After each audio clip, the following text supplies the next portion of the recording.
Nex Machina.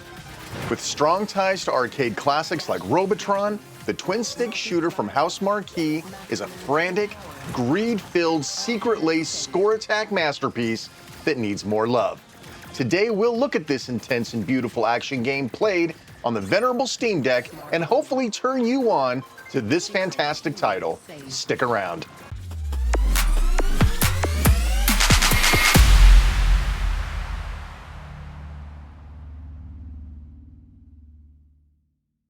Hi everyone, Shane Armonroe here. Nex Machina is shown to be not compatible with the Steam Deck, but with a couple of quick tweaks, it'll work just fine. If we go down to properties of Nex Machina and we go down to general, you'll need to add this launcher option here. It'll be in the description below.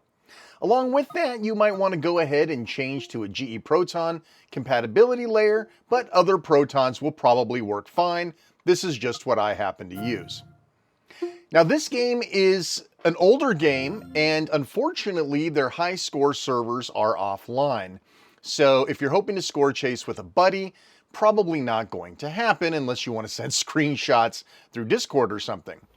But this is a Housemarque game, one of the very rare Housemarque games that actually made it to the PC off the PlayStation platform, as Housemarque, I believe, is owned and operated by Sony. So this game didn't get a whole lot of love, I don't think, when it came out, and it's really a crime because this is the quintessential twin-stick shooter of an arcade nature that's on the PC. So here we'll take a look quickly at my graphics settings. There's not a whole lot to see here. 720, VSync disabled, just some real basic stuff here. Nothing big. Now you can't expect to get a full 60 FPS on this game, but you should be able to stay locked in at 4040. I'm going to leave the 4040 lock off, and we're going to just play it as best we can. So the difficulty level you choose will determine how many continues you get. It will determine things like how many enemies there are, how many humans there are. All of these things add to the flavor of the game. Inside the game are worlds, and inside the worlds are levels. Your goal is to defeat all the enemies for a given level. Now, much like any other twin-stick shooter action arcade style game, you often want to get down to one enemy to do other stuff. In this case, we're shooting around the map trying to find hidden stuff. There was a human hidden behind a wall. This game is loaded with secret things to find, secret bridges, secret things to shoot, extra lives, bonus weaponry. You really want to go through each level and investigate closely what you might find before you finish off the bad guys. In this case, I think we've searched them all, so let's finish it up. We go to the next level. Each one, of course, is going to get progressively a little more exciting. On this level, you'll see things like this beacon to be destroyed, right? There's all sorts of stuff to blow up, and the enemies will just keep coming. Now, understand that these are not randomized levels. Everything that you find will always be in the same spot. The enemies spawn the same way. So there's a bit of memorization if you really want to maximize the game's potential.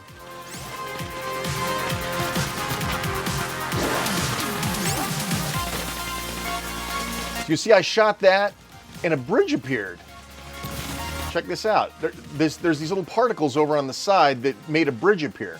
Now I'm going to run around a little bit. Kiting is part of the game when you're in exploration mode like this. But see, there's a bridge here. And I can take this bridge over and get a power-up weapon. These rotate through various different types of power-ups. Typically speaking, there's going to be something you like more than other stuff, like rocket launchers, swords for melee attacks, that sort of thing. In this case, the rocket launcher suits me fine. Does a lot of damage. The problem is if you get too powerful of a weapon, you might clean these guys off before you have an opportunity to find all of these secrets that are floating around. So when you die, you restart the level and from the beginning. And you do lose some weapon stuff. You lose some bonus multiplier if you've got that going on. Triple dash, that's a good thing to have. I'm not a big sword fan, but I was already over there. These humans are much like humans in Roboton. The more of them you collect, the higher your bonus multiplier goes. Over here is a secret little hidden arcade machine hidden behind that wall. I'm going to just kind of kite around and make sure I'm not missing anything. But if you shoot this machine, it will unlock a secret level. Look at that, secret exit found. So instead of going to the next regular level, as soon as I'm done clearing these guys off, I'm going to go to a secret level. And you want to go to all the secret levels because there are things that you'll want to collect and kill on these secret levels. So here we have more humans, and we have this centipede thing coming out. This is called a visitor. And in World 1, there's 5 of them. Actually, there's 6, but they say there's only 5. So you want to destroy that. You'll also notice that the humans can be in danger by the enemies that are on the screen. Some of those enemies will actually kill your humans if left unattended. So in order to maximize your bonus potential for the level, you need to gather up all the humans before they're killed and before you score too much, because you want to be able to get that ×2, ×3, ×4 multiplier before you start racking up the points. You also notice I have something called a dash. You get a single dash out of the box for free, but I picked up a triple dash, meaning that I can now dash 3 times before waiting for the cooldown. Weapon spread, that's a pretty obvious one and a very useful one as well. You'll notice that green line that's pointing me to the next human. You want to be able to pick these guys up very quickly. Notice I went for them first.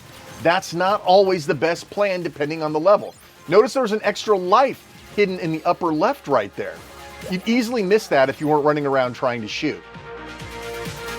So again, I may sacrifice a life to play the level again to make sure that I get everything that I need. So we're just going to sit here and finish these guys off a little bit. Look for more hidden stuff, re-pick up my weapon spread. I don't know why I'm not dashing here. I think my thought process here was I wanted to show you all of the different stuff in this level. So I've got my dash stuff back. All humans are saved, so you get a nice bonus for that, and you get a bonus at the end for all the things that you pick up, capture, and do. So it's not just a bonus you get now, but at the end of the world, you will get a nice bonus also.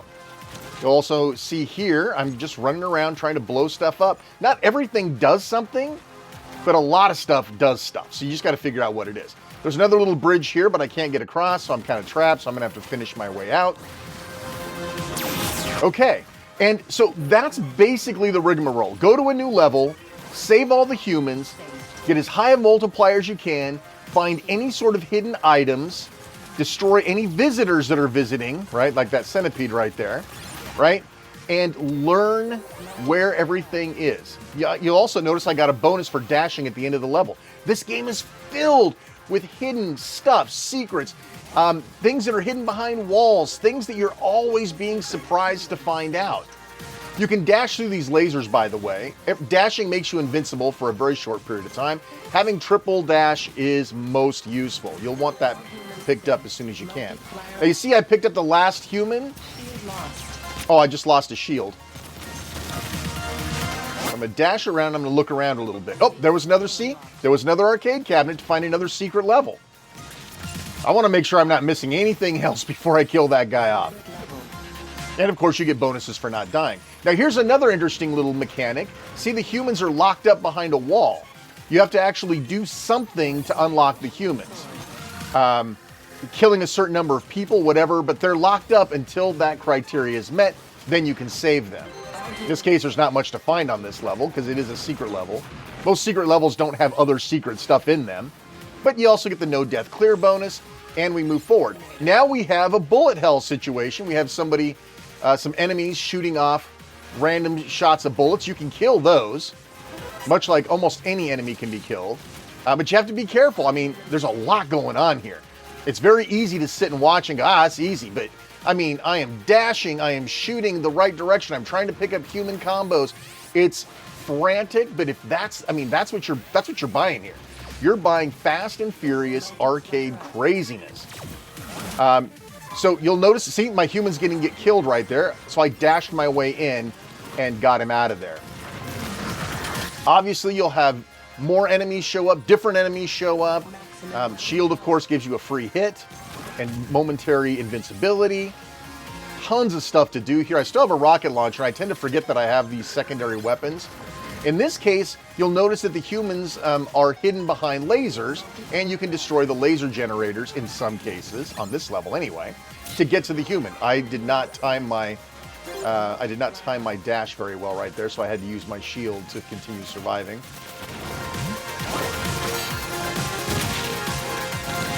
You'll also notice a little arrow will appear from time to time, pointing you at something that you may have missed, like that extra life. So I'm just going to run around here real quick, just make sure I'm not missing anything. To dust this off every now and then and remember where everything's hidden. And it looks like I'm pretty much done with the hidden stuff on this level. So let's move along. Okay, so again, things get a little more crazy. You can see I've got at least 3 more humans on this level. Sometimes, especially on the small screen, it's hard to tell where maybe you can go or not go. It's easier on a big screen for sure. That is one of the downsides of playing on the deck, outside of the frame rate sometimes being a little lower. But yeah, you can see here I've got lasers, I've got enemies, I've got everything going on. You can see there's a bridge in the upper right, the upper left over there. And I'm going to go ahead and take my time, get rid of these lasers so that I don't get sideswiped by them. Dash myself through. Now I got a dash explosion, so at the end of my dash, it blows up anybody that's immediately around me. Also very useful. All the humans are saved. Now I got to figure out how to get over this bridge, and here it is. There's always something good on the other side of the bridge. I got a beacon, right? Again, beacons are something else that you can blow up for score now, and you get a bonus for it at the end of the world. I'm just running around trying to harvest here. I think we're pretty much done, but just make sure. Shield lost. Again, oh, see, I just lost my shield. Again, there is something to be said for score chasing and score attacks, right? These games don't... Score attacks really aren't a thing much anymore, and it's really kind of sad. I love the score attacks. I love chasing and... Oh, see, I missed another thing right down there. I'm glad I doubled back. Not much of this going on anymore. It's kind of a lost art. All right, now here is an example of laser generators that apparently you cannot destroy, but you also have monster generators. You see that? There's a monster generator that's kicking these guys out. Some of them you can destroy, but you'll have to have a pretty good weapon to do it. I believe eventually I destroy this one. I can't remember. There we go, finally. Or it destroys on its own. I can't remember if it blows up after it kicks out a certain number of monsters or if you can destroy it, or both. But the game is just filled with stuff like this. And again, sometimes I'll throw a guy just to be able to go back and do the level again. I don't remember if I did that on here, but yeah, sometimes it's worth tossing a life to make sure that you get that last human or get that last bonus multiplier. Do your time, look around. See, here's another one of those beacons to destroy. Look at that, an extra human to pick up. And an extra life if you were willing to look around and not just mindlessly blow everything up. And so, yeah, I mean, this is the essence of what this game is. It makes no mistakes. There's no big storyline. There's no progression. It's not roguelike. You're not going to be upgrading your character between runs. The appeal and the magic of this game is the one more time maximizing your score each and every time. Is this for everybody?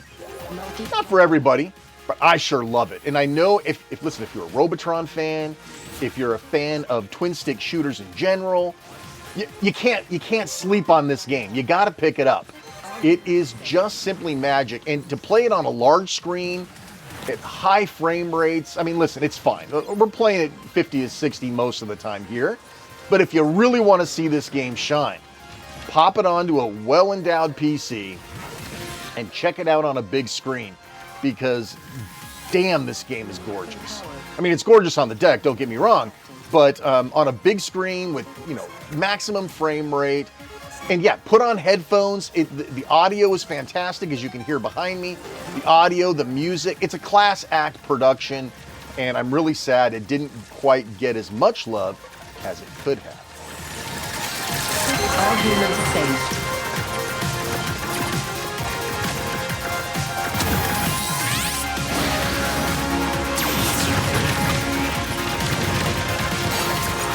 As you can see here, we're starting to see a little bit more play like that. Those bouncing items that are bouncing around the screen sort of remind you of tanks from Roboton, right? Same with these guys. They're sort of, you know, that you follow their trajectory and hope that you don't get hit. Maximum weapon. But it gets pretty intense in here. I'm telling you, it gets pretty intense, and you have multiple worlds to visit. It's either 4 or 6.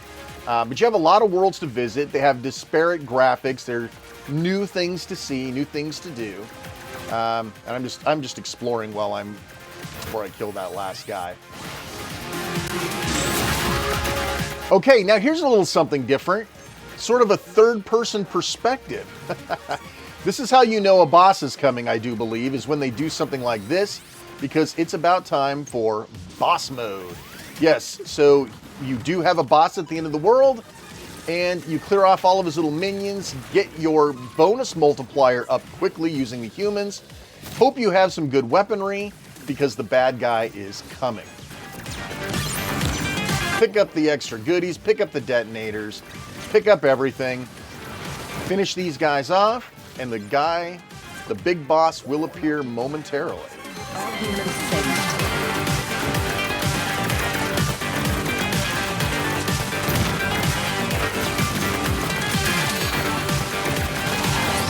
There he is. For some reason, I kept thinking about Narc, the bad guy at the end of Narc, and I know that this is done in Smash TV and some other games, probably more of a nod to Smash TV, where the enemies have multiple states of being, right? So as soon as I get him down a certain amount, he sort of changes form, and now it's not just the fire rope, but now he's sending skulls after me as well. Right, so you gotta dodge or dash.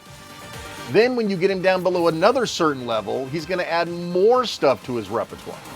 So now you got him killed one more time, but now you've got even more nonsense to deal with. Now this does get a little small. I mean, it's kind of hard to see your guy on the deck. I'm not gonna lie with this pulled out perspective. So there is a challenge there, but you'll be fine on a PC. And we have done it. He is gone. World complete. And we did pretty good with the scoring. And I got a no death clear bonus. So now you get all of the cool attributes. Here's how many you saved. Here's how many you missed. I missed 4 humans. Here's how many secret exits you found. Here's how many beacons you destroyed, disruptors destroyed, how many visitors you found, right? And then you get a bonus for max human combos, blah, blah, blah. It is an addictive score chasing game. All right, well, listen, we've sat here long enough. If you've made it this far, thanks so much for watching. Please pick up Nex Machina. You're going to love it. If you like this video, like, subscribe, hit the bell. God, you guys go know what to do. I'm Shane R. Monroe. Thanks so much for watching, and take care.